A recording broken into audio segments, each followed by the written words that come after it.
Mate lodon menau macam tak pula bayam wahai cidara di rumah mantong wahai orakan.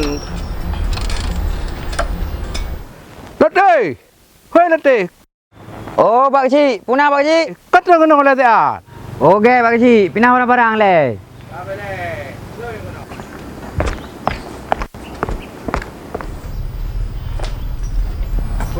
Ai aku tu oh ai putra ya dah. Oh, kalau.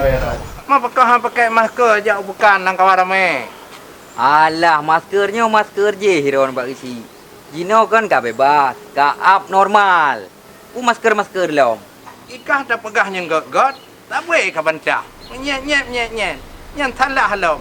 New normal kon abnormal. Tapi ke lepan tu jauh. Leung selaku kuci kampung, ku ingat warga. Yang kakah kata salah mu poma new normal. Tuma kiban new normalnya. Kon kah nak le jino, tak enti kurung belahan, ka bebas jino Pak Kecik. Maksud new normalnya danyo kaje tak aktivitas lagi biasa. Ya, bumupum. Tapi harus ikut protokol kesehatan lagi anjuran pemerintah. Ampun. Kalau nyambut dah malam sekongkol kesehatannya Pak Kecik.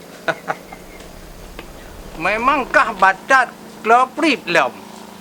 Protokol kau sekongkol. Yan pada ketuk Pak Menteri. Oh, yang kapal. Assalamualaikum. Waalaikumsalam. Kenapa kecik kau penuh kari utat? Menau Pak Menteri. Nyai letih jauh bukan. Langkau arame. Dayu pakai masker. Hana mupum lom new normal. Oh, Tapi benar. menjelaskan macam. Oh, menan Pak Kecik. Latih, itu aku harus dengar apa Pak Kecik. Karena apa yang Pak Kecik pegah mandung betul. Masker harus pakai. Karena keadaan tengah masalah lagi. Latih, you normalnya keputusan pemerintah. Tanya hana mungkin lagi yang sabi dalam masa pandemi corona. Kak dengar yang letih. Baik tunggang tapi. Ya Pak Kecik.